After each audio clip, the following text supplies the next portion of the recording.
Então, hoje a gente vai dar continuidade àquela discussão sobre a educação para adaptação e, ao mesmo tempo, introduzir a educação para a resistência. E, para isso, antes mesmo de a gente fazer essas considerações, eu queria só retomar o que a gente vem trabalhando para visualizar, para poder a gente perceber, né, para vocês também nos ajudarem, para a condução dos trabalhos, no sentido da gente estar percebendo como é que se dá essas articulações entre essas diversas discussões.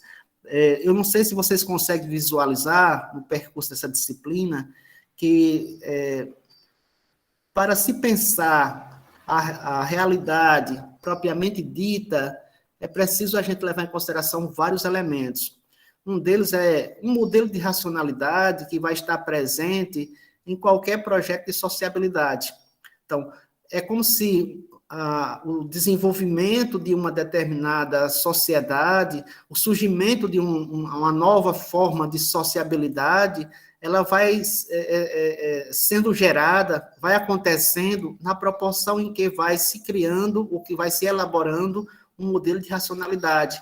Nesse modelo de racionalidade, a gente vai ter o tipo de saber, né, que é considerado válido, a gente vai ter os saberes que são considerados marginais, que são considerados de menor porte no seio da sociedade. Então, se a gente vai para a antiguidade clássica, a gente vai perceber que o saber contemplativo, que o saber filosófico, ele tinha uma validade, né, naquela sociabilidade, naquela sociedade. Já o saber prático, né, no sentido de técnico produtivo, ele tem um valor menor.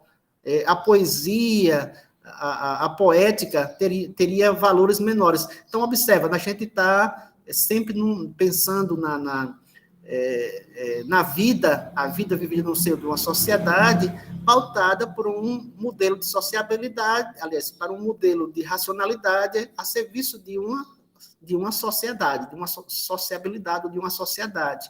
A gente viu que na idade moderna, nós temos o quê? Nós temos um modelo de racionalidade que se desenvolve juntamente com a sociedade burguesa. O modelo de racionalidade que prevaleceu, né, na modernidade é a racionalidade técnico-científica que dá todo o suporte para a sociabilidade burguesa, no sentido de potencializar a produção de mercadoria, tendo o saber científico como a única forma de saber válido, essa potencialização do desenvolvimento da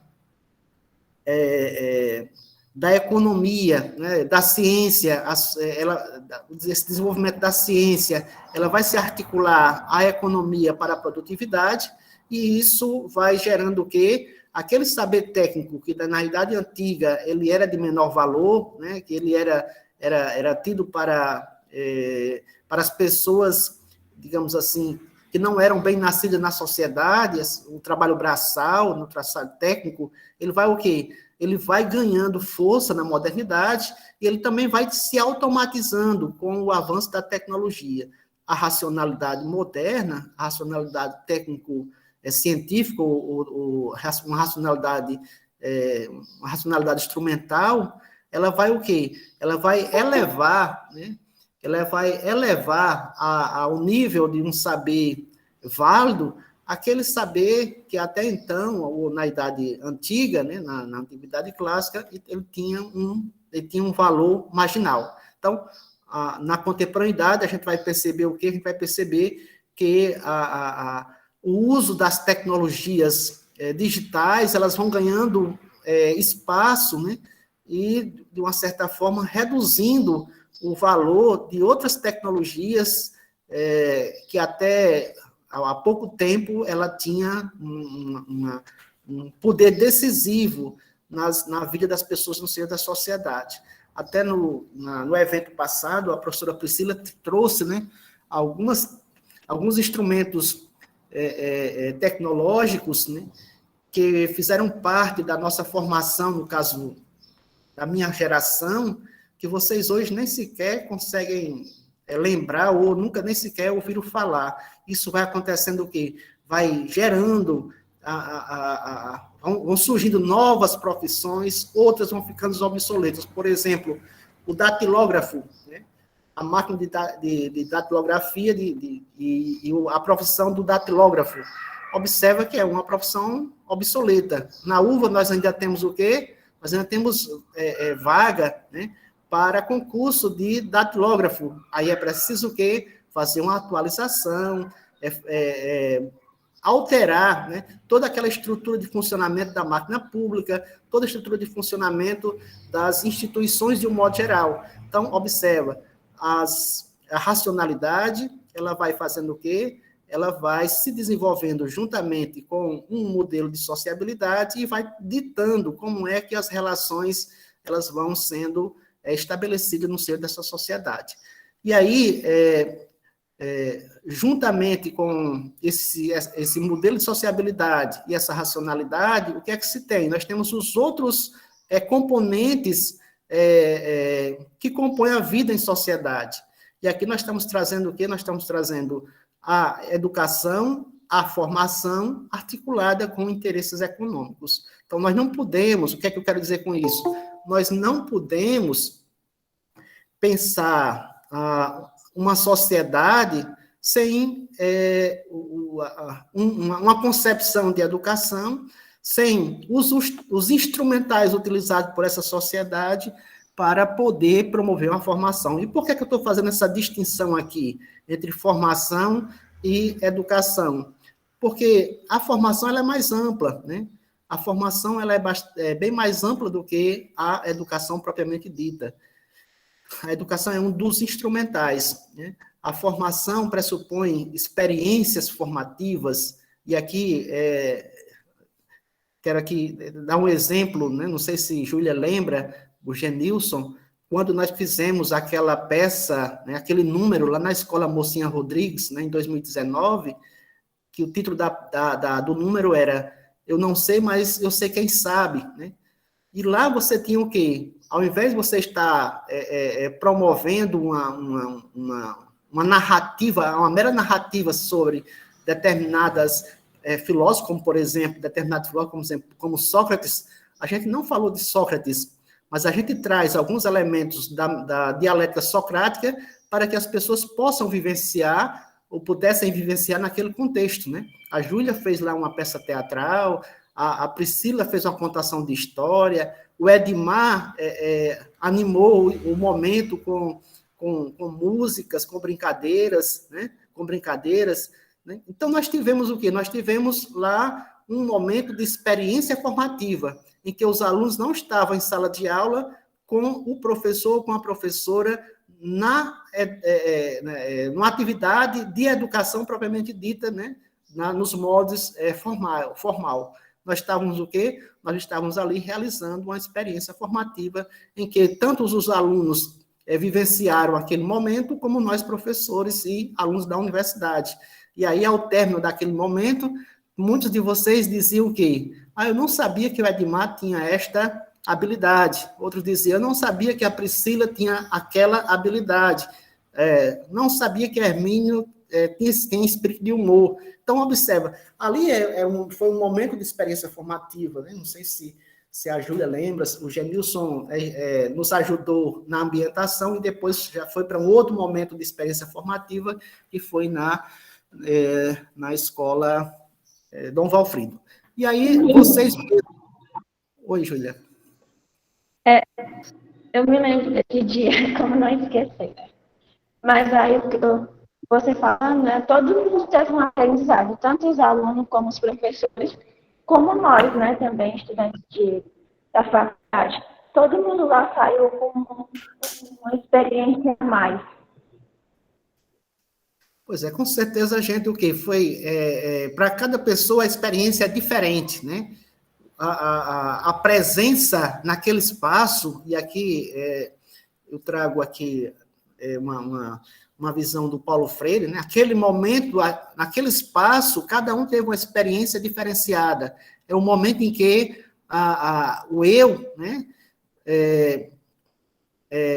se relaciona com o não eu, né?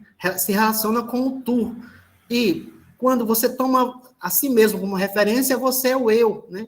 Mas o outro, quando toma ele mesmo como referência, você é o tu.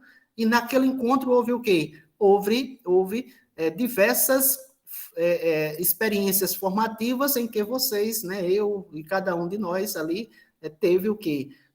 Percebeu, né, que o professor Edmar não é só aquele que vai falar dos filósofos em sala de aula. Ele interage com as crianças, ele interage com os colegas, fazendo com que a gente se sinta acolhido e, ao mesmo tempo, motivado para poder estar se expressando de diversas maneiras. Teve dança, teve contação de história, teve, na hora do refrão, né, da nossa discussão, eu não sei, mas eu sei quem sabe. Você sabe contar a história?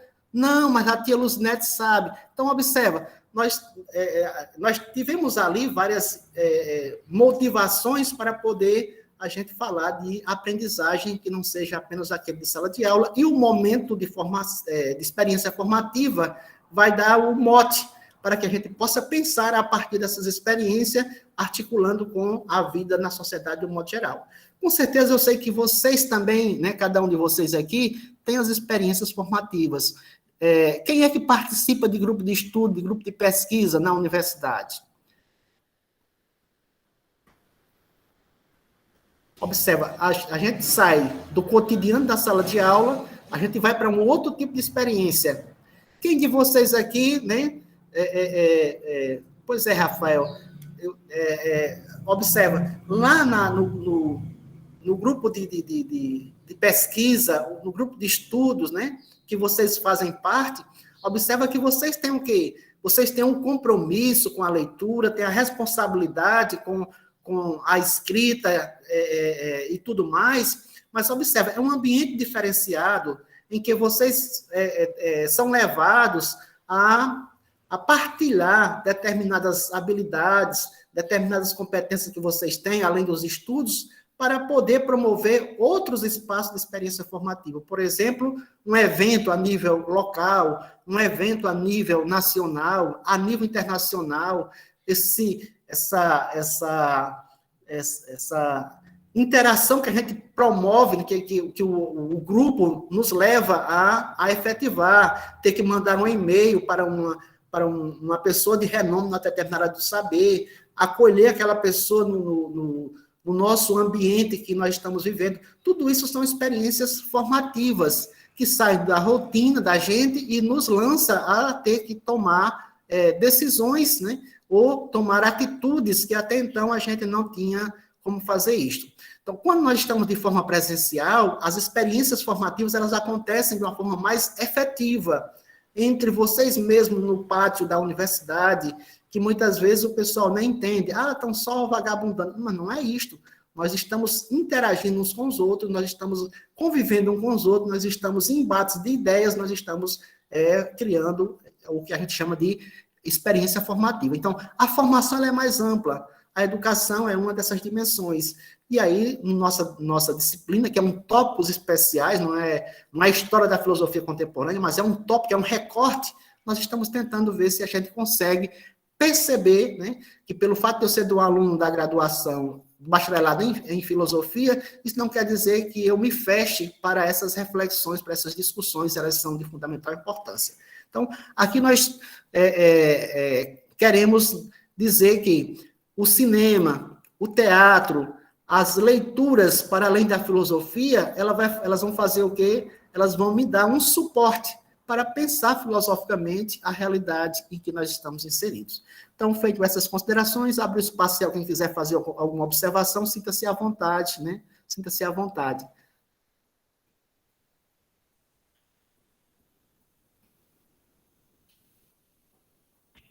Professor, o senhor falou que a formação ela é muito mais do que a educação, né? Ela é mais ampla.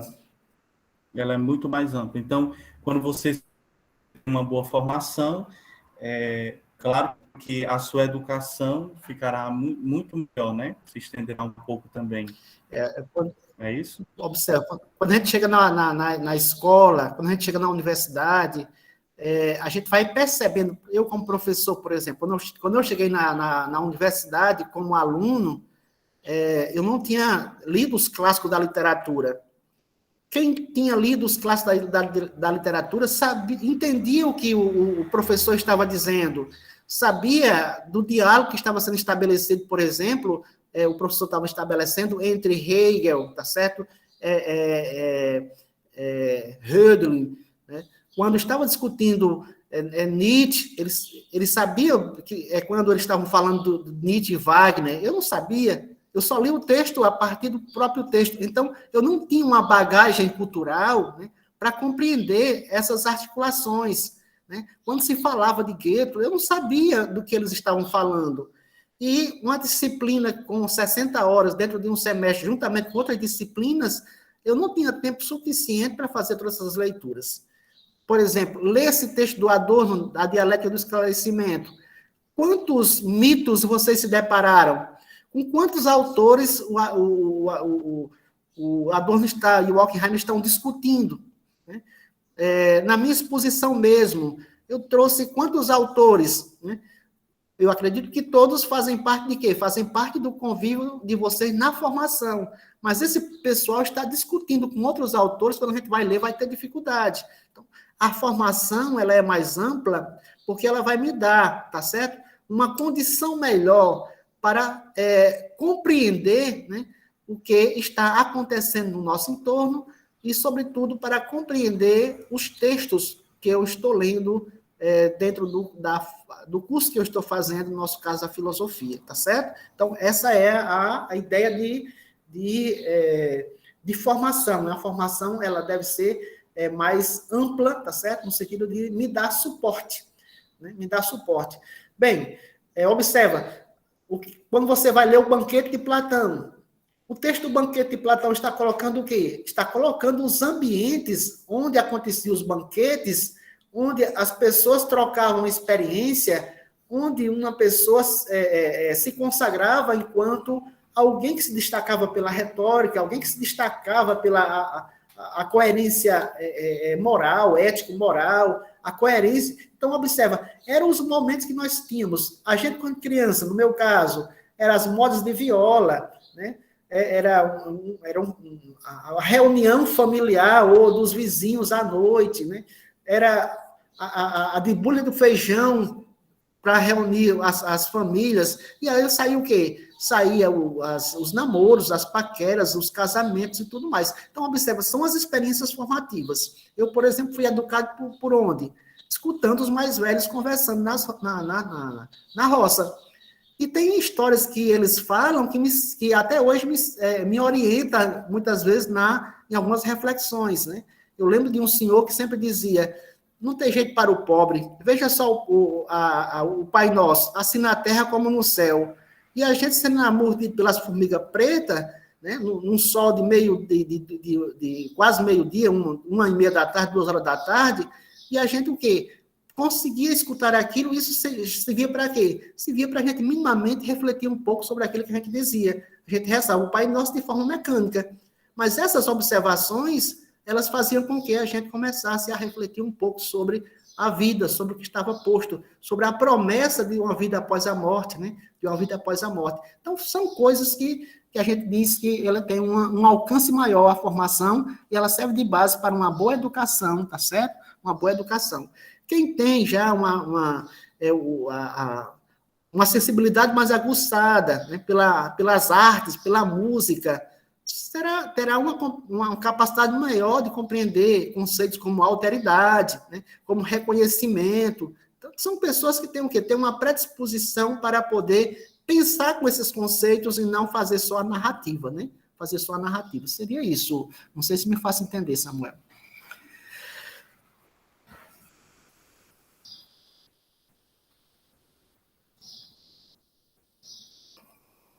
Então, na nossa discussão, que é a educação para adaptação, ia fazer essa passagem para a resistência, quando a gente fala da educação para adaptação, a gente precisa saber a quê, né? A essa educação está nos levando a nos adaptar. E quando se fala da educação para a resistência, a gente precisa também entender a quê, né? essa educação está nos levando a resistir. Quando se fala da educação para a emancipação, nós queremos nos emancipar de quê? Essa educação nos leva a nos emancipar de quê? Então, são perguntas que a gente deve fazer para poder não ser só uma narrativa a partir do texto que eu li, né? A partir do que eu ouvi falar, a partir do podcast que eu escutei, ou a partir daquele texto apenas do Adorno, do Durkheim, ou do Marx, tá certo? E ainda tem a outra dimensão, que é tentar fazer essas articulações entre essas diversas partes. Então, na nossa discussão, a educação, ela está nos adaptando, primeiramente, a quê? Vocês conseguem lembrar, ou se arriscam a dizer alguma coisa? A educação, ela está nos adaptando a quê? Vocês podem nos ajudar nessa primeira questão inicial?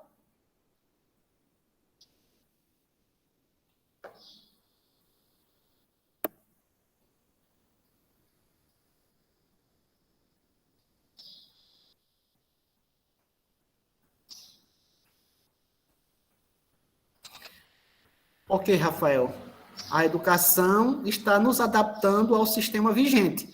Observa, Rafael faz exatamente essa fala. Como nós estamos em filosofia, nós vamos tentar agora justificar, né, essa nossa afirmação. Como é que se dá a produção filosófica? Como é que eu sei que um texto é filosófico?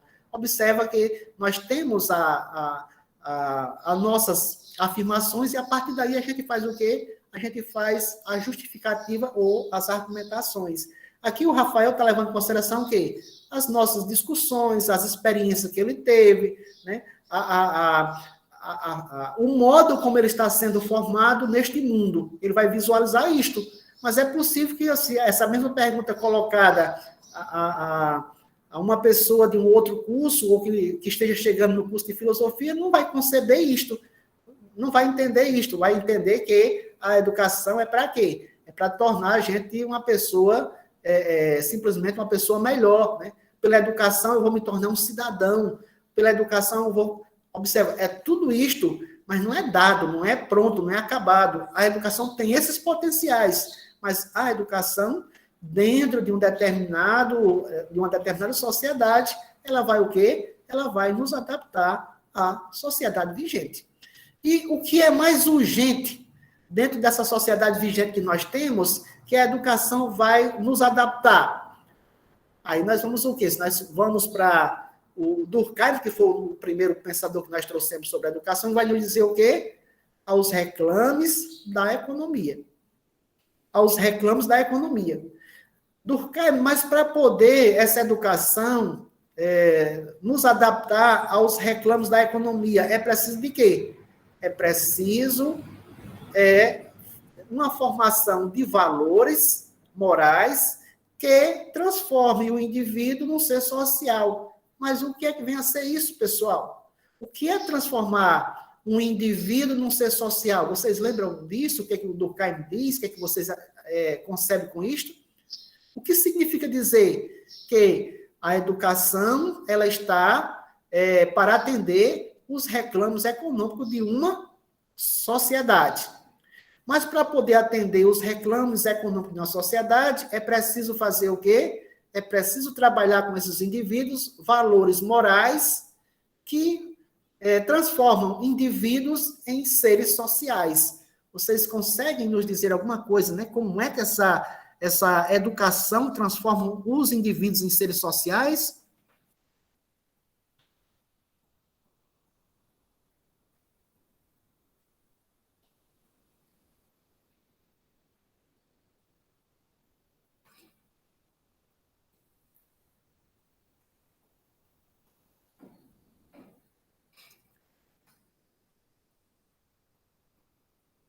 Observa como é que os nossos pais nos educam, como é que a escola, desde a infância, né, da pré-escola, vão nos educando, né, e como é também que na universidade a gente vai sendo educado.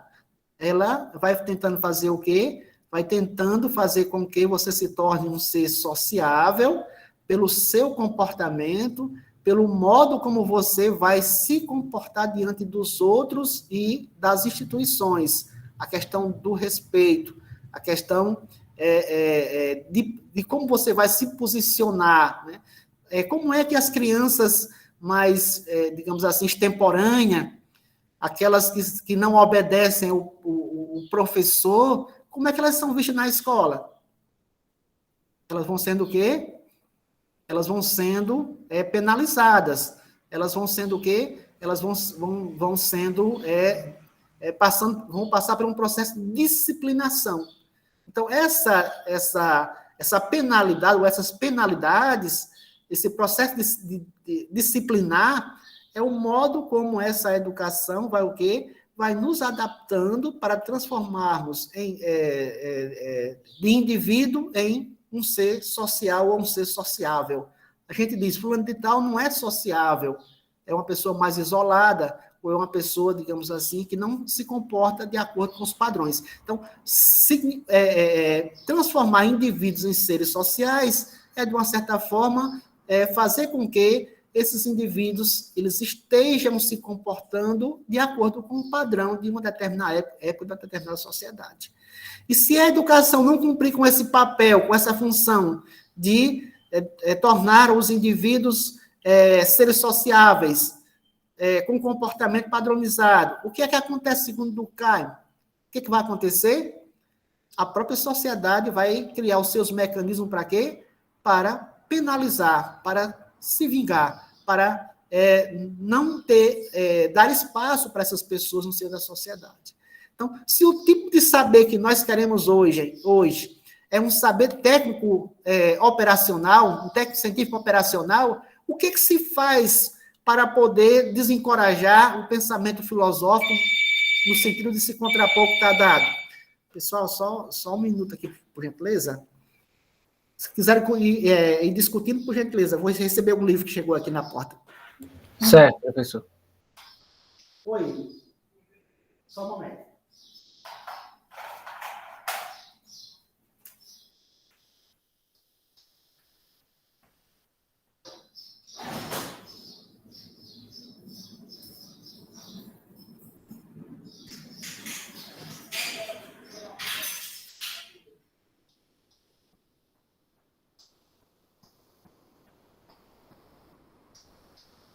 Continua aí, Jacinto.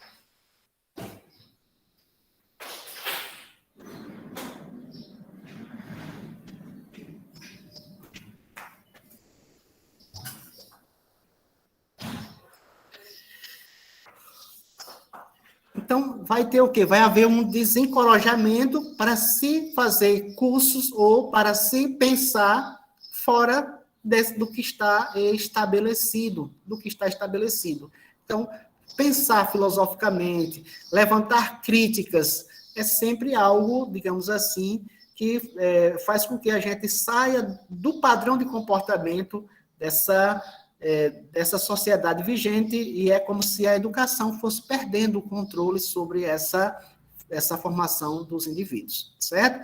Aí vocês podem perguntar, mas não tem espaço para a crítica? Tem. A sociedade moderna, ela tem espaço para a crítica, mas nós não temos o quê? Uma educação, uma formação que nos permita fazer as articulações entre o que está presente, o que acontece nos dias de hoje, para poder a gente encontrar os elementos do fio condutor para isto, e a gente ser capaz de criar uma crítica que possa se contrapor de uma forma mais efetiva sobre o que está posto. Então, a crítica que a gente faz é uma crítica isolada, é uma crítica que é pontual, é sobre isto aqui isolado, fazendo com que essa crítica ela não cumpra, né, com aquilo que a gente queria inicialmente, que seria surtir um efeito de mudanças, de alteração no seio dessa sociedade. Então, pensar fora dessa estrutura, né, de adaptação, tem-se todos os mecanismos criados pela sociedade que vão te dando o quê? vão eliminando a possibilidade disso ter um alcance maior do que aquilo que está no seu entorno, numa sala de aula, num pequeno grupo, numa comunidade, entre alguns amigos, né, por assim dizer. Então, observações sobre esse item, pessoal. Aqui eu estou tentando ver se a gente consegue compreender, né, quando for fazer articulação entre Adorno e Althusser, né, para a gente compreender, né, por que o Althusser pensa daquela forma, por que o Durkheim pensa da forma que ele, né, que a gente acabou de colocar, e por que Adorno ainda visualiza algo a mais nessa educação. Então, nesse caso, nós teríamos o quê? Nós teríamos uma educação a serviço da economia da sociedade, e a economia da sociedade vigente é o quê? É uma economia capitalista. E qual é as características dessa economia capitalista? Ela se caracteriza pelo quê? Pela lucratividade. E a efetivação da lucratividade se dá pelo quê? Pela exploração do outro. E também pela desigualdade social. E ainda pela exploração da própria natureza. Então, nós somos educados para nos adaptar a um modelo vigente de sociedade que é baseado numa economia capitalista que se efetiva pelo lucro, explorando o trabalhador, assegurando uma desigualdade social e também explorando o próprio meio ambiente, retirar os recursos naturais para poder potencializar a lucratividade. Nesse contexto, o que é que vai acontecer?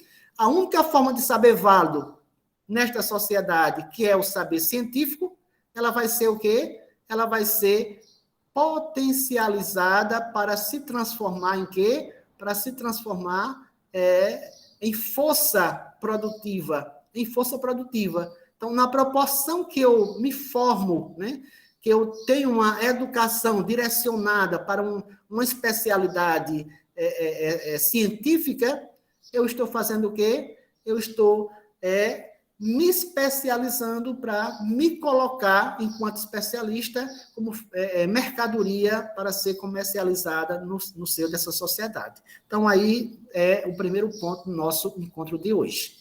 Então, o segundo ponto que eu queria destacar aqui com vocês é a dimensão pedagógica da educação.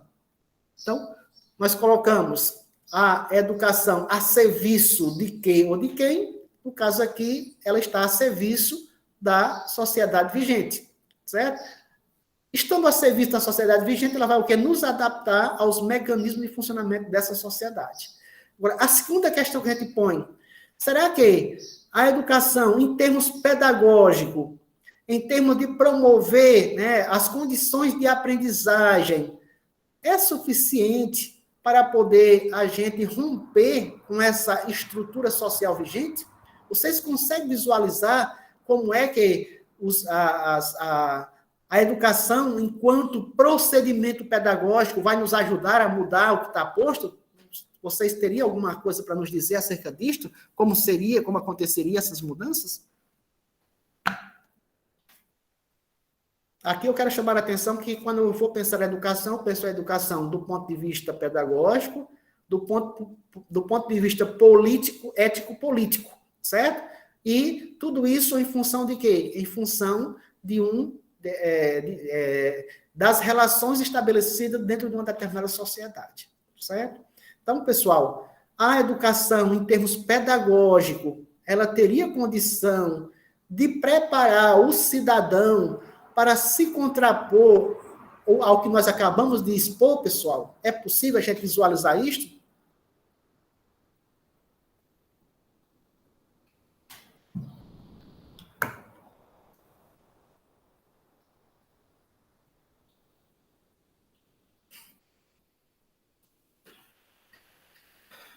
Bem, o que é que a sociedade burguesa, a sociedade capitalista vai fazer conosco? Vai exigir, né, dentro da educação, procedimentos que forme indivíduos que sejam cultos ou incultos para se integrarem ao sistema produtivo do capitalismo tardio, né? Por mais simples que seja a profissão, essa profissão vai requerer minimamente o domínio do saber científico ou matemático. Hoje, como a gente já vem falando, a Grendene vai exigir essa compreensão mínima. Uma lotérica, um comércio, né, qualquer que seja a empresa, ela vai exigir esse saber mínimo das pessoas para poder serem contratadas. Então, a educação associada, né, à sociedade burguesa, operacionalizada pela racionalidade técnico-científica, é usada para suprir necessidades econômicas do capitalismo, proliferando-se por todas as camadas sociais, ou seja, a educação, né, formal, ela não está só nos grandes centros, não está só para os bem-nascidos, né, como era na Grécia Antiga, mas sim para em todos os recantos do mundo e em todas as camadas sociais. Então, feito essas observações, nós podemos agora dizer que, pedagogicamente, ela possibilita o aprendizado daqueles saberes aos indivíduos, mas ela não vai evitar a submissão dos trabalhadores à carga horária de trabalhos exorbitantes e baixos salários estipulados pelo capitalista. Ela não nos dá, do ponto de vista pedagógico, ela não nos prepara para esse enfrentamento, certo? Ela não nos prepara para esse enfrentamento. Ela nos prepara para quê? Para ter uma certificação de que eu concluí o ensino fundamental 1, o ensino fundamental 2, o ensino médio e ter o ensino superior. Então, pedagogicamente falando, ela nos dá essa condição, mas ela não me permite, né? Ela não nos dá condições, né, para poder ir para o enfrentamento em relação ao que é estipulado pelo empregador, o que é estipulado pelo capitalista. Isto faz com que a gente reflita um pouco sobre a noção de propriedade vista a filosofia política liberal, né, do início da modernidade, em que a própria mão de obra, né, a sua própria mão de obra é uma propriedade e que você tem a liberdade para poder estar negociando com o outro, estar dialogando com o outro de forma igualitária. Também requer também uma certa reserva quando nós vamos aqui pensar a razão comunicativa do Habermas, uma certa reserva para poder a gente compreender, né, como se daria essa razão comunicativa, como se daria essa integração dos indivíduos num todo social, permitindo um posicionamento quando nós estamos numa condição, tá certo? Numa condição de uma formação pedagógica sem a dimensão política ou sem a dimensão ético-política. Então, o viés econômico na sociedade burguesa se apresenta como a salvação dos indivíduos, mas ideologicamente tem a missão de esconder a cisão entre a riqueza produzida pelos indivíduos e a sua condição de vida no interior da sociedade. Essa ideologia está presente na formação cultural, tá certo? E aí entra a indústria cultural, que a gente vem trabalhando já, né, alguns encontros, né? Entra a ideia da indústria cultural, que vai o quê? Que vai transformar a cultura em mercadoria, que vai reduzir a formação em semiformação. Então, o modelo que nós temos de formação na sociedade burguesa não é uma formação que tenha como meta acabar com os privilégios, acabar com as injustiças sociais. Nós temos uma semiformação que é oferecer para os indivíduos, teoricamente, a possibilidade de se ter acesso a essa formação cultural integral, uma educação emancipadora, quando, no entanto,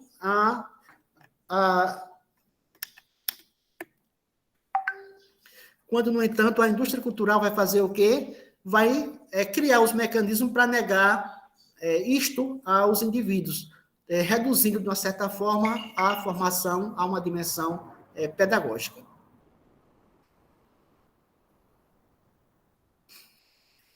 Então, essa semi-formação, ela vai fazer o quê? Ela vai dar aos indivíduos, ou promover nos indivíduos, uma formação para a submissão a interesses externos, mas internalizando como se fosse de cada indivíduo. Então, qual é o problema que nós temos nessa sociedade capitalista, a sociedade vigente? Ainda é a crença de que, pelo fato de estarmos fazendo um curso de filosofia, ou fazendo um curso superior, ou ter feito o ensino médio, nós acreditarmos que temos o quê? Que temos autonomia para tomar as nossas decisões, nós somos capazes de ir para o enfrentamento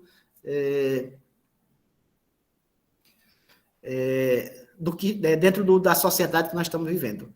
Perguntas, observações?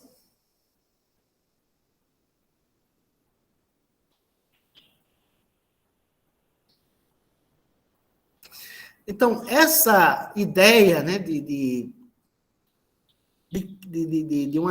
uma semi-formação que cria nos indivíduos essa crença, né, de autonomia, vai conduzir a educação, né, para adaptar os indivíduos, desta vez, para resistir a possíveis mudanças. Ou seja, a educação não vai perdendo mais força ainda de promover a emancipação, de promover a autonomia, porque a semi-formação, né, agenciada pela indústria cultural, enquanto estratégia do sistema capitalista ou da sociedade burguesa, ela vai o quê? Ela vai incutir nas pessoas uma predisposição para poder defender o sistema vigente, para defender a estrutura social vigente. Na promessa de quê? Na promessa de que, com esforço pessoal, você pode chegar ao topo da pirâmide. Você pode se tornar o quê? Pode se tornar um capitalista. Pode ser o quê? Pode ser o administrador do capital, pode ser o administrador da empresa. Então, cria-se, né, nos indivíduos um potencial de resistir pela permanência, evitando qualquer que seja a mudança. Vocês conseguem visualizar ou compreender como é que isso se efetiva, pessoal? Adaptação para resistir a possíveis mudanças, como é que a educação opera para isto, como é que os instrumentais tecnológicos dos meios de comunicação e de informação, como é que eles atuam para poder fazer com que a gente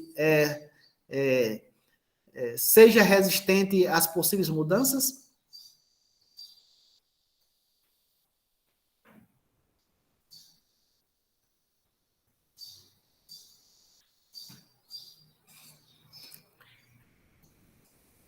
Então, essa resistência a possíveis mudanças, elas vão acontecer a partir do momento de quê? A partir do momento em que os indivíduos acreditam que estão se autogovernando, no sentido kantiano, certo? Como sendo aqueles que agora eu sou cidadão, então eu tenho consciência do que está posto. Por que é que nós fazemos muitas vezes isso?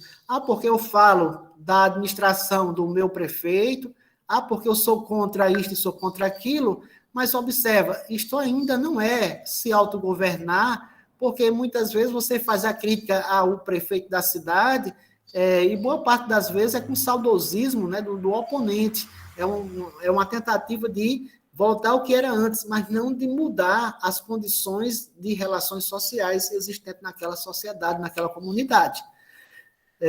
Você poderia ler, Genilson, aqui a pergunta do Rafael, por gentileza? Sim, professor. Rafael pergunta assim. Então, o papel da educação é a resistência às mudanças? Que tipos de mudanças, professor? Pode dar exemplos? Ok.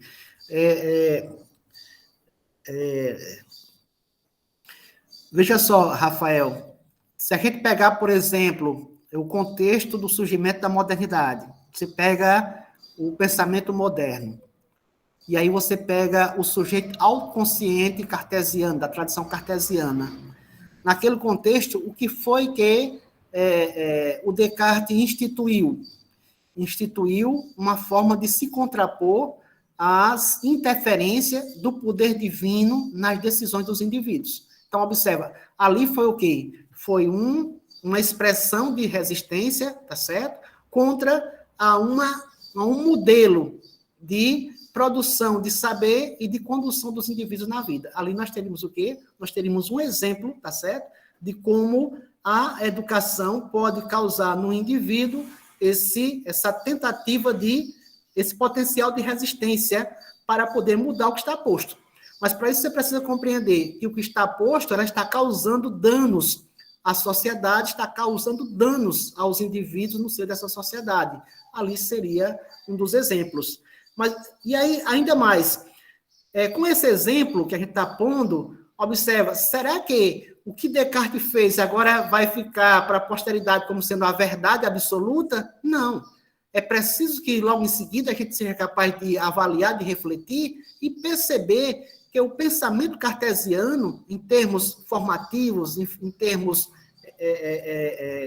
educacionais, ele também vai trazer danos para os indivíduos no seio da sociedade, e que agora nós precisamos resistir a esse modelo de pensamento para poder pensar em novas formas de efetivação, tá certo? De efetivação. Então, aí nós temos o quê? Nós temos um exemplo em que nós temos um modelo de condução dos indivíduos na vida, no seio da sociedade, nós temos uma experiência, tá certo? Intelectual, que resiste àquilo que está posto, e, ao mesmo tempo, a gente vai perceber que aquilo que foi efetivado pela resistência, ele não pode ser apenas um substituto do anterior, porque nós vamos continuar sendo o quê? Sendo conduzido por outros, sendo conduzido de uma forma, digamos assim, sem a autonomia, seria nesse sentido, do ponto de vista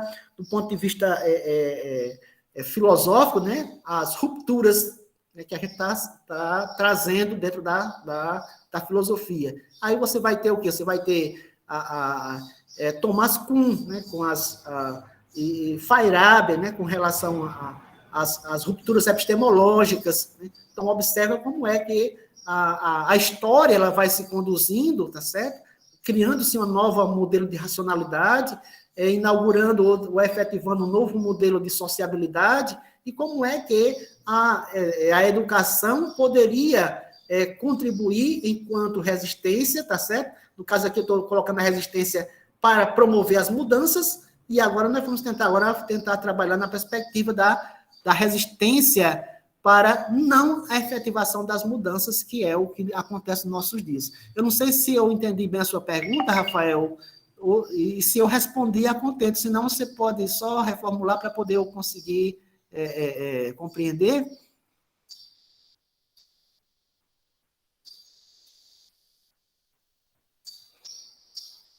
Ok, Rafael.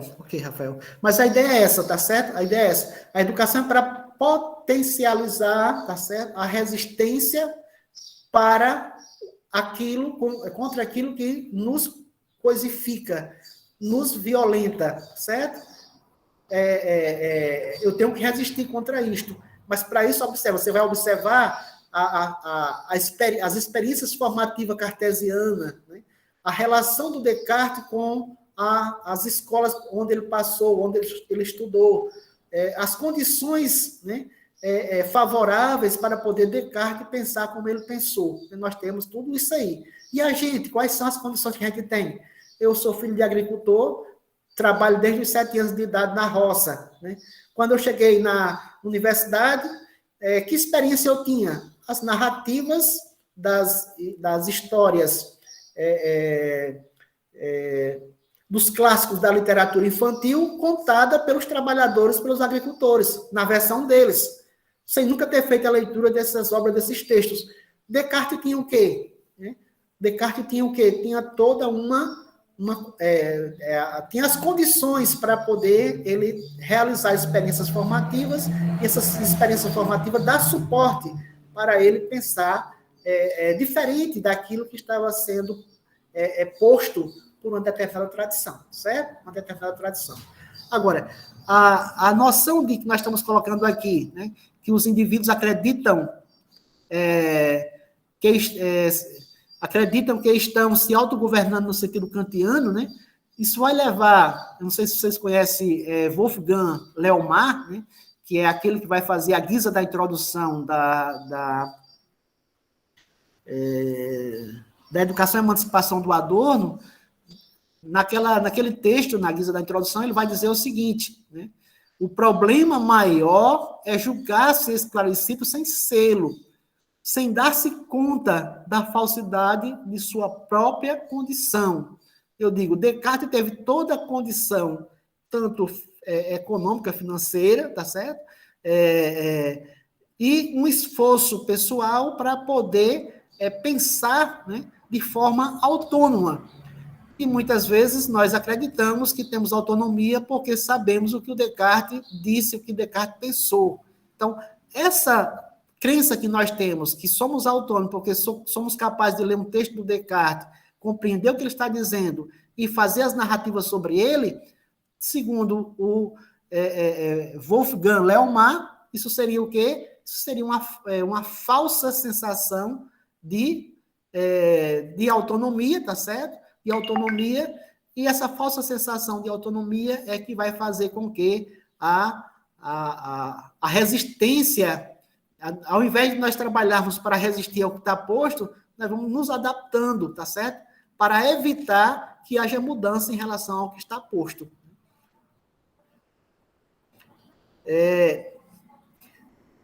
Com isso, o que vai acontecer? Vai haver uma inversão no processo formativo, que no caminho tradicional para a autonomia, né, a formação cultural pode conduzir ao contrário da emancipação, pode nos levar à barbárie. Essa noção de autonomia, de ser autônomo sem ser, né, nós estaríamos ou estaremos contribuindo muito mais para o retorno à barbárie do que para caminhar no sentido da emancipação, porque nós somos aqueles que vamos resistir às mudanças que são necessárias, apesar de não serem suficientes, precisa de outros elementos, mas são necessárias para poder a gente caminhar numa outra direção. E aí, o Wolfgang Leomar vai trazer a questão do nazismo, né? O nazismo constituiria o exemplo acabado deste comportamento de dominação da educação, resultado necessário e não acidental do processo de desenvolvimento da sociedade em suas bases materiais. Então, hoje nós temos o quê? Nós temos, teoricamente, nós temos uma Europa, a América do Norte, vários continentes e países, vários países de vários continentes trabalhando na perspectiva de quê? Na perspectiva de seus países se constituírem de uma democracia, tá certo? De uma democracia de direito, né?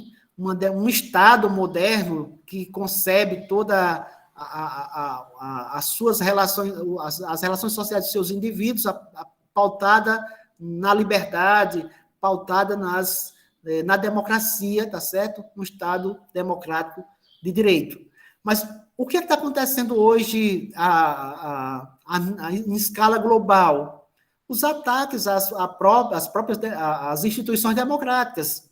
Então, há uma corrida, né, muito acentuada dessa falsa crença de se autogovernar, de ser esclarecido sem ser, de ter autonomia sem ter, em que vai fazendo o quê? Vai se criando todo um aparato, né, de comportamento, de corrida contra a próprio exercício da liberdade. Nós queremos o quê? Nós queremos governantes, nós queremos um Estado que tolha a liberdade dos indivíduos, que impeça deles terem vontade própria, que não nos permita pensar por conta própria, que não nos permita fazer qualquer evento que venha dar condição de se ter experiências formativas sem antes passar pela censura, sem antes ser aprovado por aquele que está no poder. Então, observa que nós temos toda essa corrida nos dias de hoje, esse fenômeno que vai corroborar para o que o Wolfgang Leomar está nos dizendo a partir da análise que ele faz do pensamento do Adorno, né? E aqui não está, esse pensamento do Adorno não está só presente na Educação e Emancipação, mas em vários outros textos que vocês tiveram a oportunidade de fazer a leitura. Então, com esse procedimento formativo, né, os indivíduos adaptados ao sistema produtivo capitalista recebem bens culturais por meio de canais diversos. Quais são esses canais? Aqui eu quero destacar, né, a escola, com a noção de universalização da educação assegurada pelo Estado, como vocês já viram lá no Durkheim, e aqui no Brasil, a partir do movimento dos pioneiros da escola nova no Brasil, né? Então, a escola, ela está o quê? Ela está para todos os indivíduos. Se você vai para olhar para a Constituição Federal, ele vai nos dizer o quê? Que a educação é um dever da família e do Estado, né? Oferecer essa educação. E é um direito de cada cidadão, de cada indivíduo. Então, a escola, pela legislação brasileira, ela deve estar em todos os recantos do país, assegurando o acesso a ela para todos os indivíduos. Então, ela é para ser o quê? Para ser democrática, para estar ao alcance de todos, ao alcance de todos. Mas nós sabemos que existe o quê? Movimentos no Brasil, não só no Brasil, mas também fora do Brasil, de tentativas da desescolarização, ou seja, tentativas para que a criança, o jovem, o adolescente, eles não precisem ir para a escola para poder ter essa formação. Essa formação pode ser dada em casa, né? Pode ser dada em casa. E nós temos também movimento como a Escola Sem Partido, que quer impedir, né, que a educação ela tenha esse caráter reflexivo, tem esse caráter político, né, dentro dos muros das escolas, das universidades. Ou seja, uma tentativa da censura e reduzir o procedimento educacional, aliás, reduzir a educação a procedimentos pedagógicos.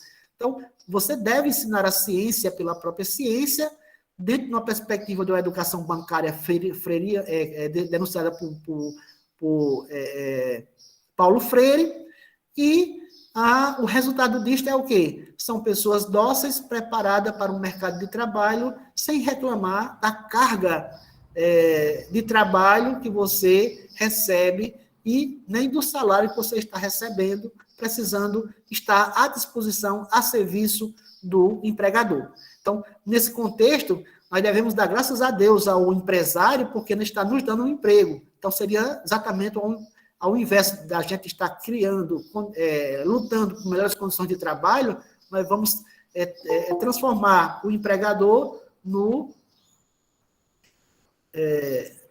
o empregador como sendo aquele que é o nosso grande protetor, o salvador da pátria. Além da escola, nós podemos trazer também o quê? Nesse processo formativo, a televisão. A televisão também é um instrumental, né? Um instrumental que está a serviço do capitalismo, do sistema capitalista, administrada pela indústria cultural, né?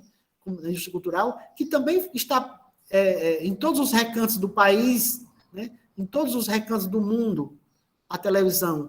E a programação que a televisão exibe, é uma programação que tem que ter o quê? Que tem que ter audiência. E essa audiência, ela é pensada para também inibir a capacidade dos indivíduos lutarem por mudanças. É o contrário, é uma tentativa de tornar os indivíduos passivos e aceitar as mudanças, a estrutura social vigente, a partir das ideologias vinculadas pelos seus representantes, os representantes dessas emissoras de TV. Então, os artistas, as atrizes e atores, eles seriam o quê? Serviriam de exemplos a serem seguidos, servem de modelos a serem seguidos, né? Então, ao invés de você tirar da programação uma experiência formativa que te permita se contrapor à estrutura social vigente, você é muito mais levado a se manter inércio em relação ao que está posto. Sem falar que a televisão vai converter o quê? Vai converter os indivíduos em telespectadores. O rádio, também presente em todos os recantos, né, do país, do mundo, hoje não mais com tanta força, mas na década de 70, década de 80, 90, início do século 21, ele tinha um poderio maior, mas hoje, com o advento dos smartphones, né, nós usamos pouco o rádio, mas ainda tem a sua razão de ser, o seu poder, né, de estar a serviço. O cinema, né, os filmes, é apresentado como uma mercadoria, e aí a propaganda que se faz é a premiação que o autor já tem no seu currículo como sendo um estímulo para você assistir aos filmes no cinema e ao cinema. Então, o cinema ele perde o caráter de experiência formativa para poder atrair clientes a partir de uma propaganda da premiação que se tem no currículo do seu diretor. Então, observa que nós vemos o quê? A formação ela vai sendo cada vez mais controlada, né? Controlada pelo capitalista ou pelos capitalistas, desde a escola, passando pela televisão, rádio, cinema e entre outros. A escola hoje, né, é uma corrida para a educação à distância, né? A educação à distância. Há uma redução de carga horária para a efetivação de uma formação. Além do mais, o quê? A retirada, né, de disciplinas obrigatórias com a reforma do ensino médio que vai ser implantado a partir de 2022. Então, tudo isso faz parte de quê? Faz parte do nosso do arcabouço do processo formativo que nós, da filosofia, precisamos minimamente nos apropriar para, a partir daí, a gente também pensar como a educação, como a nossa formação, a formação dos nossos pares estão acontecendo ou está acontecendo aqui a nível nacional, local e a nível global. Então, o que se tem é o quê? Cada vez mais as ideologias capitalistas chegando, né, a todos os recantos do mundo, né, para atingir as massas, e não mais só um grupo de elite, um grupo privilegiado. O que acontece é que os conteúdos desses bens, né, ressoam sobre elas, formando uma consciência individual que, ao invés de incentivar o desejo de romper com a sua condição de coisas ajustadas à estrutura social vigente, as conduz a uma postura inversa. Elas assumem para si a tarefa de defender as condições injustas que recaem sobre elas, convertendo-se em agentes da resistência em prol da manutenção daquela realidade. Então, aqui a gente vai perceber, né, que esses agentes de resistência, eles vão estar presentes, né, em todos os espaços por onde a gente for caminhar. Né? Se vocês participaram quem participou da oficina do Santiago, alguém fez uma pergunta, né? Se as atividades, as metodologias que ele usa, que fogem do padrão da tradição, como é que elas são recepcionadas dentro da escola onde ele trabalha? E eles traziam exatamente essa ideia de que há uma receptividade por parte dos alunos bem maior do que por parte de um grupo considerável de professores da escola. Ou seja, há uma resistência muito grande com relação àquilo que foge do padrão, aquilo que foge do que está instituído como se fosse uma verdade absoluta. Então, as mudanças, né, Isso não quer dizer que as mudanças elas serão boas, é preciso a gente estar sempre atento também a isto. O que nós não podemos, aqui em tese, é o quê? É manter, nos manter indiferente a uma sociedade, uma estrutura social em que ela é perversa com o diferente, né? Com as minorias, que eu diria que são maiorias quando se junta todas, mas como nós não temos essa liga, essa unidade, nós fazemos o quê? Nós temos as minorias, né? Temos as minorias. Então, há uma resistência muito grande, né? Para poder reconhecer as minorias.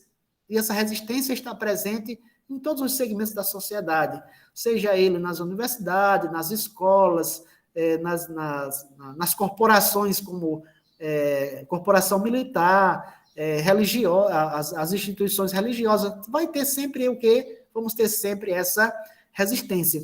E essa resistência, pela manutenção do que está posto, ela é encorajada, né, por este modelo de educação que é administrado pela indústria cultural.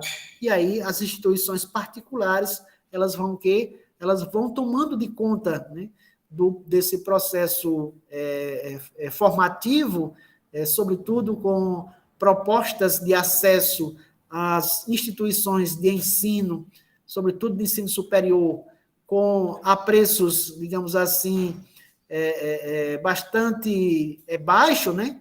E com uma qualidade até mesmo de ensino, né? O ensino em termos de transmissão de conteúdo bastante discutível, né? Bastante discutível. Então, nós temos, nesse contexto do neoliberalismo, uma corrida muito grande para poder diplomar pessoas sem se pensar num campo de atuação desses indivíduos no seio da sociedade. Essa é uma das grandes dificuldades que nós enfrentamos hoje e que eu acho que nós, da filosofia, precisamos nos apropriar disto para pensar a nossa época, a nossa realidade.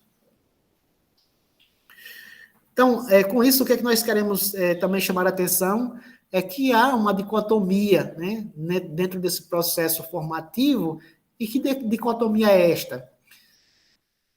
Esse sistema formativo, essa semiformação, essa semicultura, ela vai se caracterizar como sendo o quê? A indústria cultural,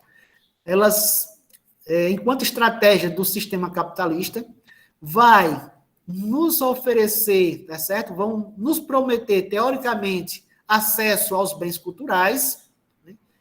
O acesso aos bens culturais, mas o que é que ela vai fazer, né, na calada da noite, de forma invisível?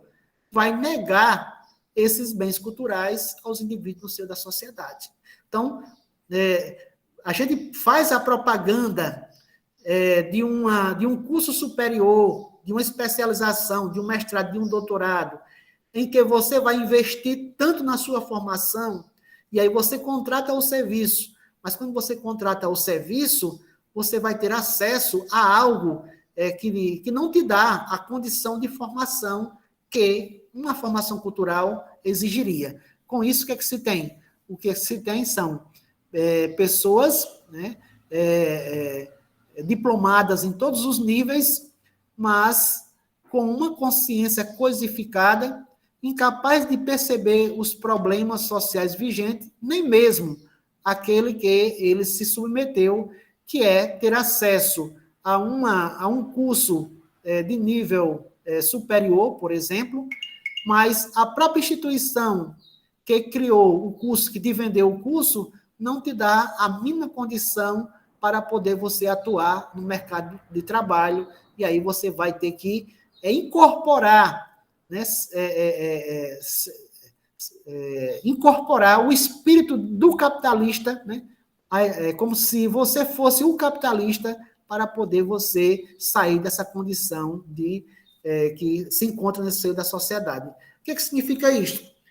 Ao invés de você combater as injustiças sociais provocado a lucratividade que o capitalista tem às custas da miséria dos trabalhadores, você quer se comportar como o próprio capitalista para subjugar, para submeter o próximo e a si mesmo nesse processo de exploração, como a gente já vem trabalhando anteriormente. Okay? Perguntas, observações?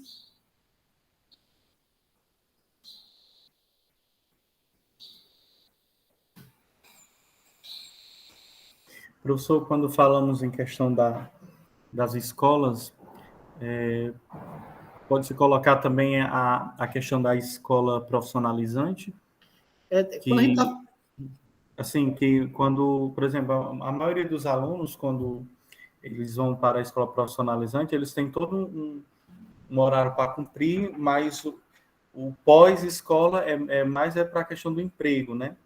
Que a gente escuta, pelo menos já ouvi dizendo assim, não, a gente já sai com o emprego garantido, que a gente faz o estágio e tal, a gente já sai para o emprego garantido, ou seja, não tem aquela percepção de querer ser realmente formado.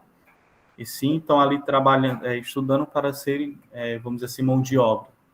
Não sei se encaixa nesse caso. Samuel, quando a gente está falando aqui da escola, a gente está falando de uma estrutura, tá certo? Vigente, que se atribui à escola determinados papéis, determinadas funções, tá certo? Independentemente dela ser de tempo integral, de ser profissionalizante, ou de ser regular, sem ser de tempo integral, elas estão cumprindo um papel similar.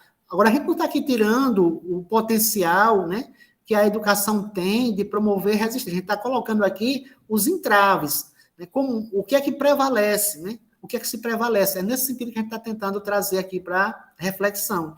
Então, a escola, ela chegou, pela universalização da educação, que está na própria Constituição Federal, né, ela tem que ser para todos.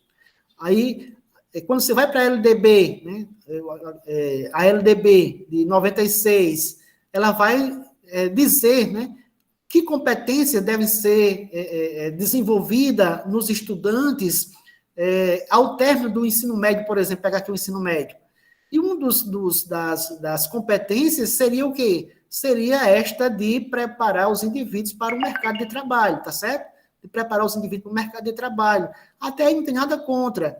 Agora, quando chega na parte dos saberes, né, filosóficos, sociológicos, que a LDB também exige que os alunos devem ter, né, a capacidade de reflexão, a capacidade crítica de interpretar a própria vida no seio da sociedade, a capacidade de se conduzir por conta própria no seio dessa sociedade, a gente vai perceber que essas escolas não trabalham na mesma proporção. E aí, independentemente dela ser regular, de tempo integral, de ser profissionalizante, elas não dão, não é reservado para essa dimensão da capacidade de reflexão, de autocrítica, de crítica da sociedade, da realidade posta, ela não tem esse mesmo espaço dentro das escolas, tá certo? Nesse sentido aí. Então, é isso que eu queria destacar, tá bom? Bem, se eu fosse trabalhar mais essa questão das escolas profissionalizantes, talvez eu traria aqui o Gramsci, né? Quando ele vai falar da questão dos intelectuais orgânicos de uma determinada sociedade, e aí ele vai fazer um enfrentamento com o modelo de escola que se tinha em sua época, no início, nas 3 primeiras décadas do século XX, né, na Itália. Ele vai trazer isso muito bem claro para a gente compreender essa dicotomia, por exemplo, de uma escola mais profissionalizante e uma escola clássica, uma escola clássica para a elite e uma escola profissionalizante para os filhos dos trabalhadores.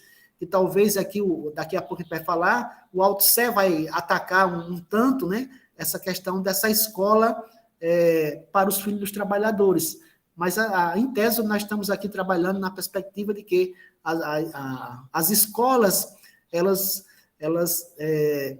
têm uma vocação para trabalhar nessa perspectiva do saber válido, que é o saber científico, sem cumprir a outra dimensão, que seria aquela dimensão de liberdade que a gente colocou em encontros passados, que é a capacidade de você se desenvolver criticamente dentro da sociedade, né? Seria essa, não sei se eu consegui responder a sua questão. Gemil, você poderia ler aqui a observação do Jacinto? Sim, professor. O Jacinto coloca assim: a indústria cultural, segundo Adorno, é a responsável por prejudicar a capacidade humana de agir com autonomia. O conhecimento é fragmentado. O conhecimento é fragmentado, mas hoje essa realidade da indústria cultural é ainda mais presente, principalmente quando se trata do ensino remoto. Sim, você tem toda a razão, Jacinto, tá certo? Você tem toda a razão ao fazer suas observações, né?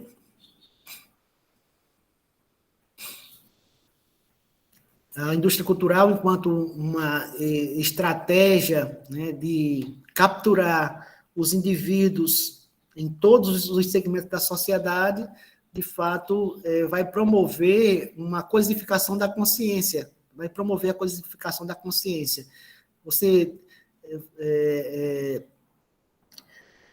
A propaganda, ela vai apresentar um produto.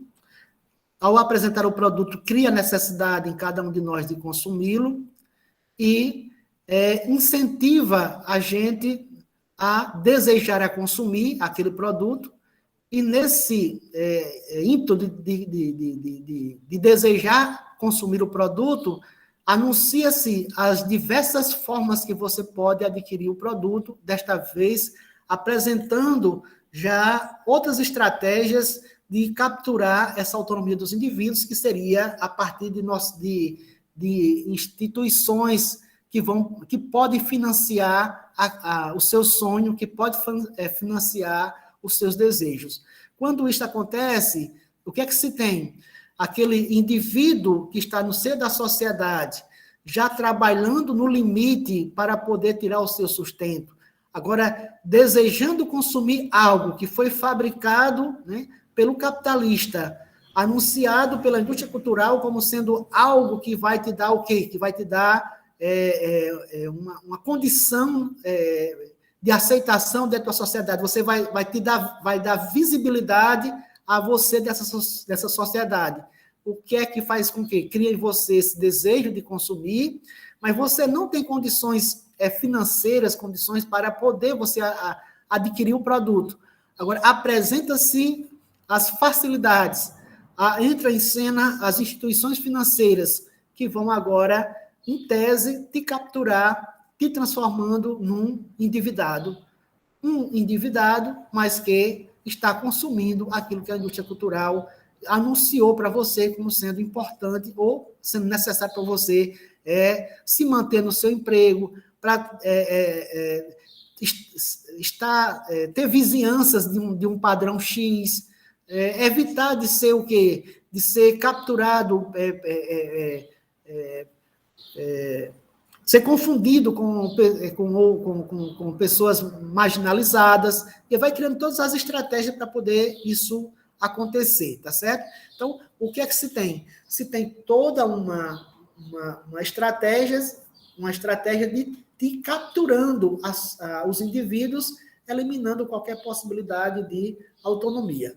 Como dizia Marcuse, nós não temos uma capacidade crítica reflexiva para poder, pela formação e pela educação que eu tenho, para poder distinguir o que é uma necessidade efetiva, uma necessidade verdadeira de uma pseudo-necessidade, nós ficamos sendo conduzidos por essas estratégias do capitalista, né?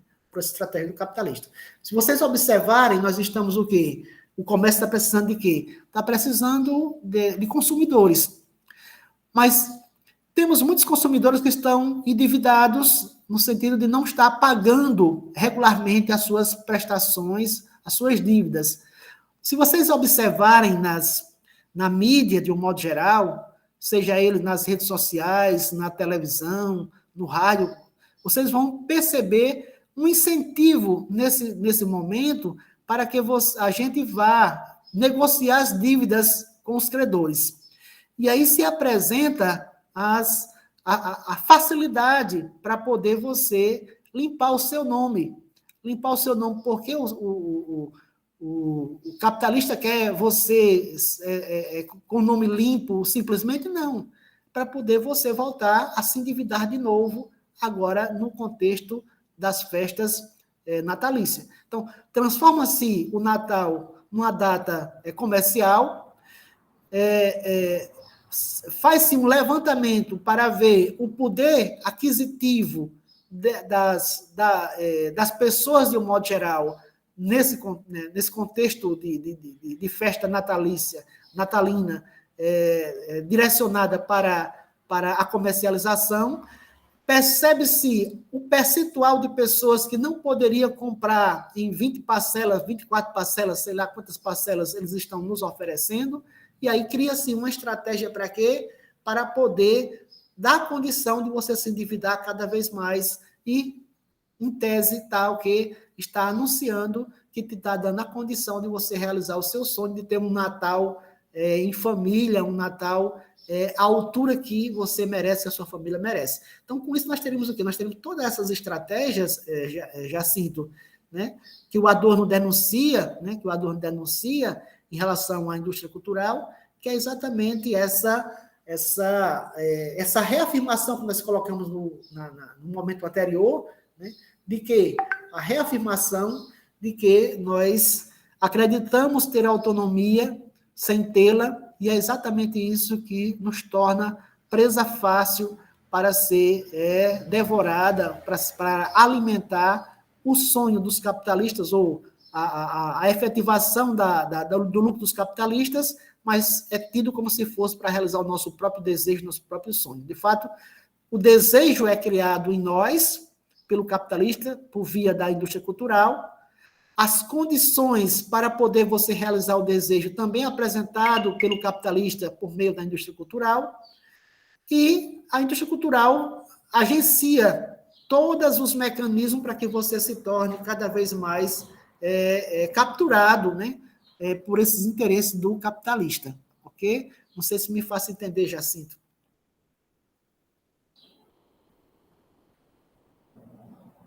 Ok, Samuel.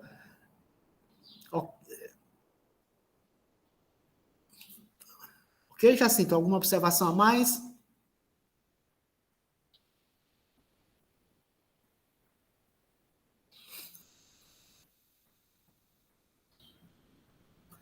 Ok.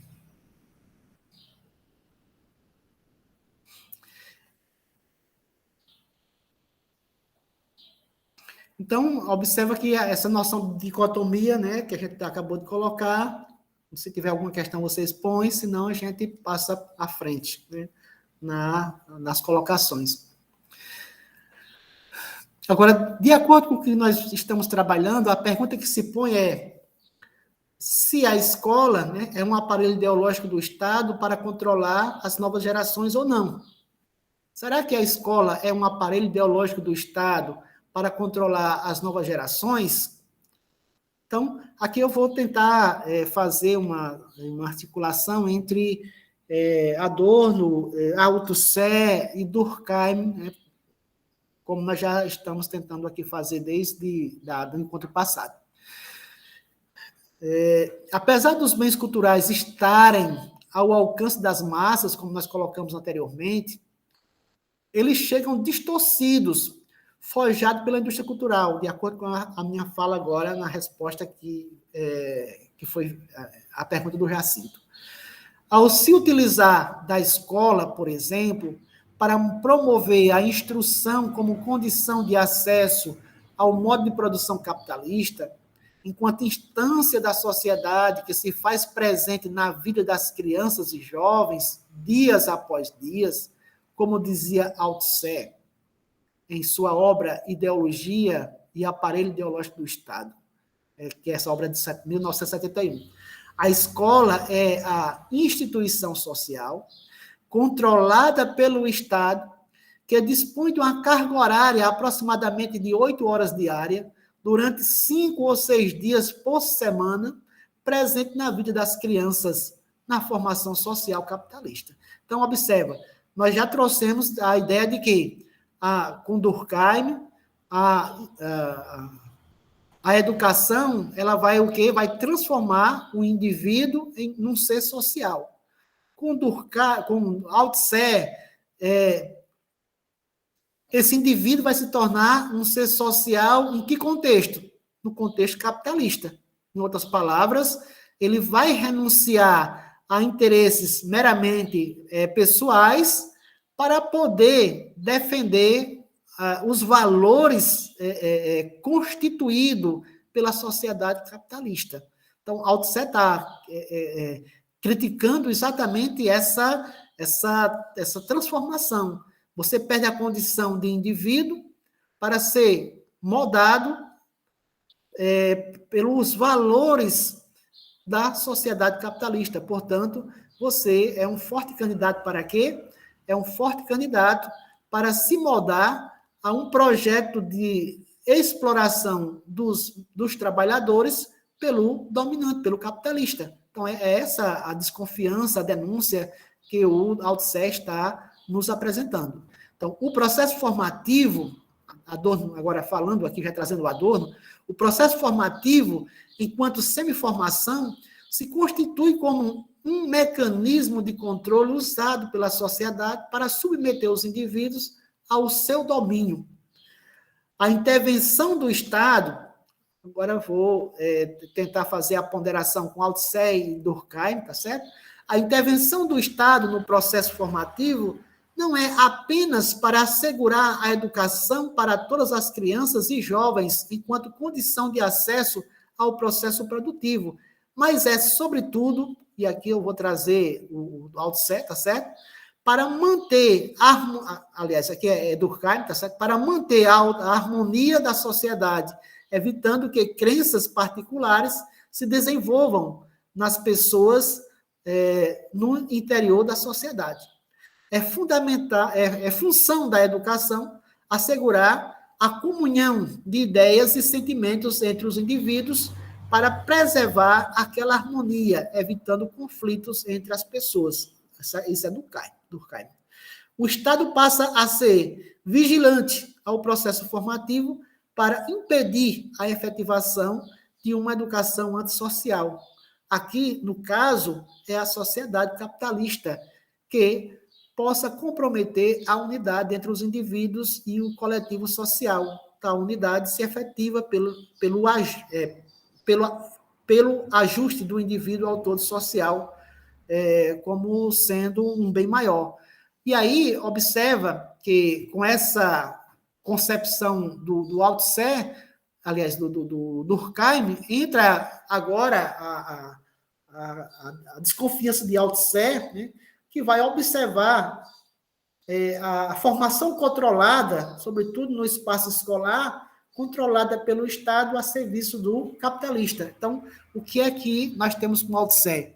A escola passa a ser um órgão da sociedade, oficialmente responsável pela formação controlada dos indivíduos, no sentido de não permitir desvios daquilo que é de interesse da burguesia. Uma vez que a unidade entre o indivíduo e os valores que o transforma num ser social são os valores da sociedade burguesa, portanto, os interesses do dominante, o interesse do burguês. Através, aqui Lao Tse falando, através da aprendizagem de alguns saberes práticos envolvidos na inculcação massiva da ideologia da classe dominante, que são, em grande parte, reduzidas às relações de produção de uma formação social capitalista, isto é, a relação de explorados em relação com os exploradores. Então, o que é que nós vamos ter aqui? Nós vamos ter um modelo de educação, que a doutora está chamando de uma semiformação, que vai propiciar a transformação de indivíduos em seres sociais. Esses seres sociais, eles serão guiados pelos interesses do capitalista, e esses interesses do capitalista vão esses interesses eles vão reafirmar uma relação entre explorados e exploradores, sendo que os exploradores, ao invés de ser combatidos, eles são enaltecidos como sendo o quê? Como sendo o salvador da pátria. Então, o que é que se tem? Por um lado, né, os adultos já estão o quê? Já estão capturados pelo sistema capitalista através do contrato, né, que nós já colocamos em outro momento, né? Por um lado, os adultos estão alienados aos capitalistas, comprometendo 1/3 ou mais de sua vida ao mercado de trabalho. Aqui a gente está falando de uma carga horária de 8 horas diária, né? Mas a gente sabe que muitos trabalhadores, eles ultrapassam essa carga horária.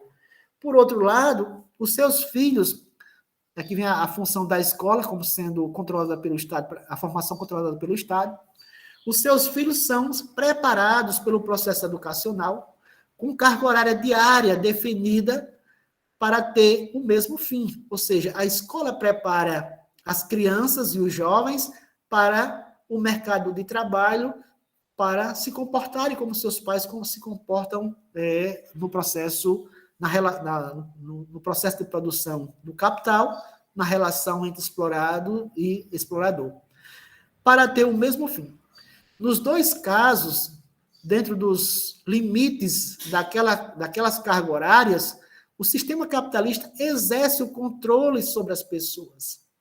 Essa presença da ideologia capitalista aumenta em suas vidas com o uso dos meios de comunicação de massa. Aqui vem a TV, o rádio, como a gente já colocou, o cinema e outras coisas mais. Sob a tutela da indústria cultural, os elementos culturais são absorvidos pelos indivíduos de vários recantos das sociedades. Os saberes veiculados pela mídia conduzem os indivíduos a romper com a autoridade religiosa, sem, no entanto, promover uma consciência crítica, reflexiva, capaz de efetivar a sua autonomia. Ao contrário, essa consciência conduz cada indivíduo diretamente de uma heteronomia a outra. O véu ideológico da indústria cultural transforma os produtos da semicultura em tutores dos indivíduos. E aqui, esses produtos da semicultura entram as empresas a comunicação, a cultura enquanto enquanto produto fabricado pela indústria, né? Pela indústria hollywoodiana, né? Aqui no caso, o sistema Verde Mares, né? Nós temos o quê? Nós temos as empresas que vão agora agenciar a comunicação, a cultura, e para isso eu preciso ter retorno financeiro. Você tem as revistas, você tem a grande mídia de um modo geral, e agora nós temos a corrida nas redes sociais, porque queremos atingir uma quantidade X de seguidores para poder começar a ter um retorno financeiro fazendo uso das redes sociais, e aí nós vamos ter o quê? Vários influencers, né, nas redes sociais como sendo profissão. Apesar de eles serem instruídos,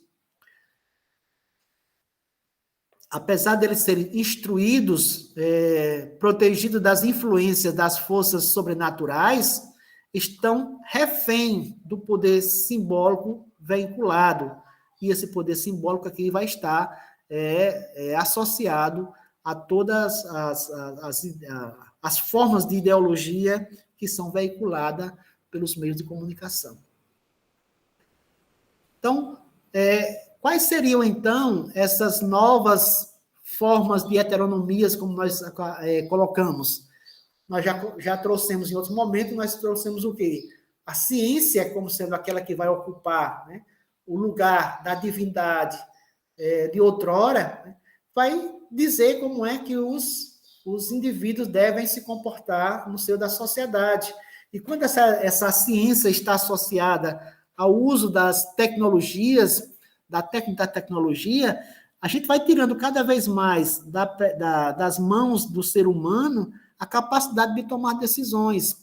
Observa, vocês quando vão ao médico que apresenta qualquer sintomas de qualquer natureza, O que é que o médico vai fazer antes de dar um diagnóstico do que você está sentindo?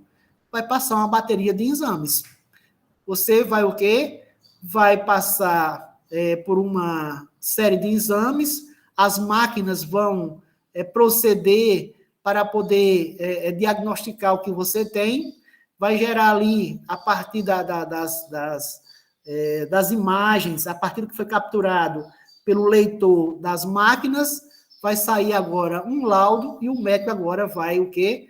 Vai seguir aquilo que está determinado, o que foi determinado pelas máquinas. Então, observa que o especialista vai depender de quê? Vai depender, né, do aval das máquinas. Vai depender do que é que as máquinas detectou, está nos apresentando como sendo o problema. Então, observa, a ciência gera nos indivíduos essa heteronomia, essa falta de autonomia. Né? Essa falta de autonomia. Que outras heteronomias nós poderíamos colocar? As diversas crenças que nós temos nas agremiações esportivas, por exemplo, as ideologias de partidos políticos, a questão de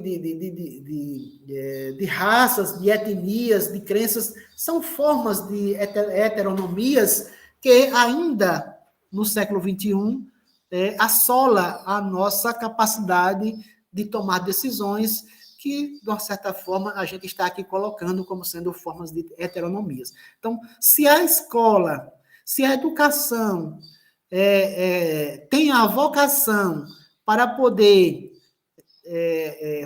trabalhar na perspectiva de conteúdos científicos e a formação deve se limitar ao saber científico, essa formação ela vai fazendo o quê?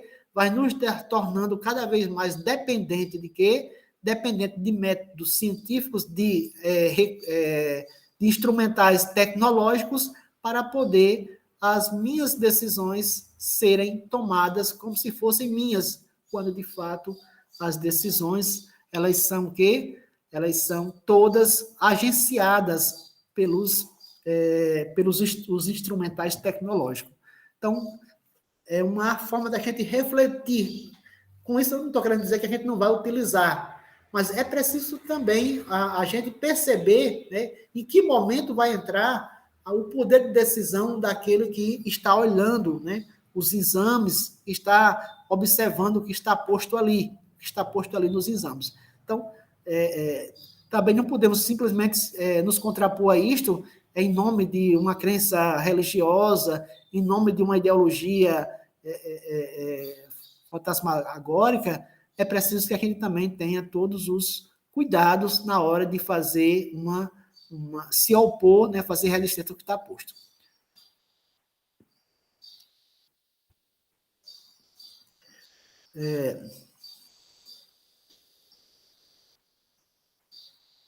Alguma pergunta, alguma observação?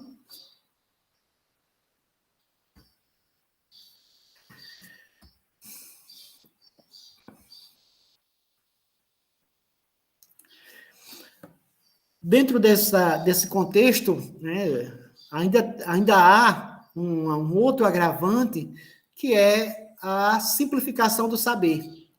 Então, cada vez mais nós estamos trabalhando na perspectiva da simplificação do saber. E como é que nós podemos identificar essa simplificação do saber? Eu vou só trazer aqui alguns elementos, né, que estão presentes nessa semi-formação, né, nessa semi-formação, que é a redução, os instrumentos, os instrumentais que, sobretudo, as escolas estão utilizando para poder a gente ter acesso à cultura, ter acesso a conteúdos de diversos níveis, seja ele científico, artístico, cultural, filosófico, que é o material didático, o livro didático é um desses instrumentais, né? E cada vez mais nós vamos criando as estratégias. Nós temos hoje o podcast, nós temos os vídeos engraçados, nós temos a didatização, né, do saber. Então, são elementos que nós vamos o quê? Que nós vamos tentando simplificar, né, o acesso ao saber, o acesso ao saber. Professor, mas é contra... Não sou contra o livro didático, não é isto. O que a gente precisa é ter consciência que o uso do livro didático é uma forma de abreviar o acesso dos indivíduos, ou simplificar o acesso do indivíduo ao saber. E esse saber chega de forma abreviada para cada um de nós. Então, mesmo que você seja introduzido, né, nos saberes de determinada área, pelos textos didáticos, pelos livros didáticos, pelo podcast, por uma videoaula, isso não vai dispensar, tá certo? O enfrentamento dos textos clássicos, dos textos dos pensadores de determinada área do saber. Então, nós que somos da filosofia, sobretudo, nós não podemos nos contentar apenas com acesso ao saber por meio de livros didáticos. É preciso a gente dar um passo a mais. Então, o que é que nós temos nessa sociedade, né, essa racionalidade que dá sustentação à sociedade burguesa? Que nós trouxemos em outro momento, né, a noção de que essa racionalidade seria uma forma de racionalidade. Por que isto? Porque ela vai eleger a não cultura como sendo cultura. Ela vai eleger os bens culturais enquanto mercadoria como se fosse a própria cultura. E aí nós temos uma semi-formação, né, que é um espírito conquistado pelo caráter do fetiche da mercadoria, ou seja, nós vamos trabalhar numa perspectiva de um valor de troca da mercadoria e não pelo seu valor de uso, tá certo? Da mesma maneira que o caráter ou a imagem social do comerciante, do balconista dos velhos tempos, prolifera como cultura de empregador. Né? E aí nós temos a noção de quê? Nós temos a noção de que quando nós queremos trabalhar uma formação dentro desse contexto da indústria cultural, da sociedade capitalista, nós, ao invés de estarmos preocupados com o conteúdo da mercadoria, da arte, né, aquilo que faz a arte ser arte, nós vamos atrás de quê? Nós vamos atrás de uma dimensão estética, né, desta arte, tá certo? Uma dimensão estética deste produto como se fosse o quê? Como se fosse o conteúdo do produto. Então, se vocês observarem o que é que as grandes marcas, as grandes empresas fazem para poder conquistar o cliente, elas vão trabalhar na perspectiva do investimento nas embalagens. Então, se nós temos uma comunidade nativa, uma comunidade que produz um alimento saudável, que leva esse alimento saudável para ser comercializado na cidade, nas feiras, mas ele não tem uma embalagem que chama a atenção, ele já vai o quê? Ele vai levar uma certa desvantagem em relação a quê? Em relação aos produtos industrializados ou os produtos que estão bem embalados, que chamem a atenção, que conquiste o cliente pelo olhar, né? Pelo olhar. Então, observa que nós estamos nessa fase, quando se fala dessa simplificação do saber, vai retirando da gente essa capacidade de distinguir, né, o produto enquanto produto, mas vamos percebê-lo enquanto uma mercadoria, um fetiche da mercadoria, que é exatamente aquilo que vai me dar um desejo de consumir, aquilo que vai conduzido pela indústria cultural, aquilo que vai me dar uma segurança de que ali tem um produto em condições favoráveis de uso, né? de uso. Então, nós temos a simplificação do saber, tem como implicação essa dimensão de que nós vamos o quê? Nós vamos, ao invés de procurar o conteúdo do produto, nós vamos ser conduzidos pela estética do balconista, a estética da embalagem, que vai me conduzir a realizar a compra, a me conduzir nessa vida. Então, aqui nós vamos ter o quê? Nós vamos ter aqui a cultura do emprego, né? Destituir o indivíduo da cultura. Então, nós temos essa ideia de que nós vivemos em função do trabalho, e não o trabalho como sendo algo que vai me dignificar os indivíduos, que vai fazer o quê? Que vai cada vez mais retirando do indivíduo a cultura para poder ele transformar a cultura num bem de troca, e esse bem de troca ele vai se sobrepor ao valor de uso da mercadoria, tá certo? O valor de uso da própria cultura. Que isso vai acontecer o quê? Vai mobilizando a sua consciência no processo formativo em prol de sua integração às exigências, sobretudo da economia da sociedade. Então, nós queremos, a todo custo, nos padronizar ou padronizar nossas mercadorias para poder nós termos uma aceitação dentro do mercado consumista, do mercado das trocas. A sua capacidade crítica, reflexiva, se converte em adaptação com a pretensão de alcançar status sociais, mas isso o conduz para uma negação desses status. Então, o capitalista, ao nos oferecer, né, uma cultura e, ao mesmo tempo, vai negar esse bem cultural, ela também vai fazendo com que o processo formativo ele sirva de base, como se fosse o quê? Para você ter status numa determinada sociedade, mas no processo de efetivação dessa formação, a própria sociedade capitalista ela vai criando os mecanismos para poder retirar de você esses status prometidos, essa ascensão,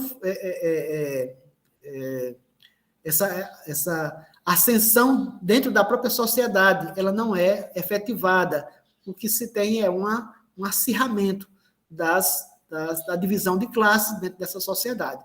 O Enem, por exemplo, ele é apresentado como sendo a maneira como você pode mudar de vida, como você pode melhorar de vida. Mas quando você entra na universidade, que você conclui os seus estudos, você não tem um equivalente, né, aquela promessa de mudar de vida no convívio do seio da sociedade. E aí você vai para uma outra luta constante, e nessa luta constante, como nós não temos uma capacidade crítica reflexiva para ver a origem do problema, nós criamos as estratégias para fragilizar aqueles que já estão inseridos no mercado de trabalho, que aqueles que estão ali para reivindicar melhores condições de vida, eles são ameaçados para perder os seus empregos, porque aqueles que estão recém-formados estão ali querendo assumir esses trabalhos. Então, nós criamos toda uma condição de fragilidade, né, que faz com que os indivíduos eles sejam refém dessa situação vigente, né, e que a educação não é efetiva aquilo que, em tese, teoricamente, ela é vista como tendo a capacidade de efetivar, de realizar. Então, o que se tem seria o quê? O acesso à cultura passa por um procedimento pedagógico de simplificação, que faz com que a gente não consiga compreender a causa dos problemas, mas, ao contrário, você quer criar ou quer visualizar o modo de como você pode galgar um espaço de privilégio dentro dessa sociedade, ou pelo menos um espaço de condição de vida digna nessa sociedade. A cultura universal, convertida em mercadoria, é uma marca dessa simplificação. Um exemplo disso é a publicação das obras clássicas dos grandes pensadores de todas as épocas em versões simplificadas. O jovem, não é que isso seja errado, mas é porque os jovens são desencorajados a ter acesso às obras escritas ou compostas, né, as composições, né, dos grandes pensadores. Então, isso faz com que a gente vá percebendo como é que a indústria cultural vai fazendo com que a gente se sinta, né, cada vez mais sendo conduzido por esses procedimentos. Então, aqui, nesse contexto, né, de simplificação dos saberes, nós vamos ter agora a noção de inovação como sendo sinônimo de cultura. Então, uma escola bem equipada tecnologicamente, parece-me que ela é melhor do que as escolas que não têm os mesmos equipamentos. Então não é que a gente não deva ter os equipamentos, mas é a noção que se tem de ser melhor, é a noção de se achar, né? Que agora nós precisamos nos conduzir por esse caminho e, portanto, o caminho anterior ele ficou para trás, quando, de fato, nós precisamos estabelecer um diálogo. O que é que da escola que não tinha esses mesmos aparatos tecnológicos, o que é que deve permanecer, né? O que é que se deve melhorar e como nós podemos transformar essas inovações tecnológicas em algo significativo para a formação cultural dos indivíduos que possa promover a autonomia desses indivíduos. Isso precisa ser discutido, analisado.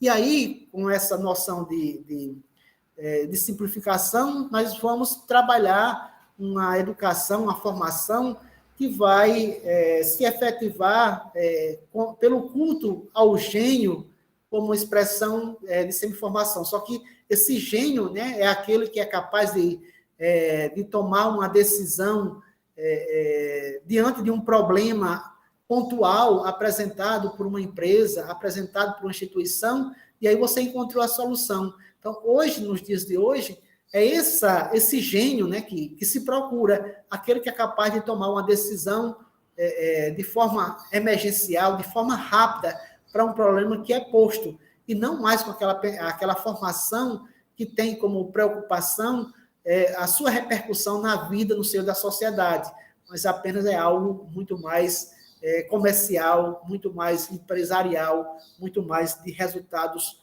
imediatos, sem pensar nas consequências que poderão vir posteriormente.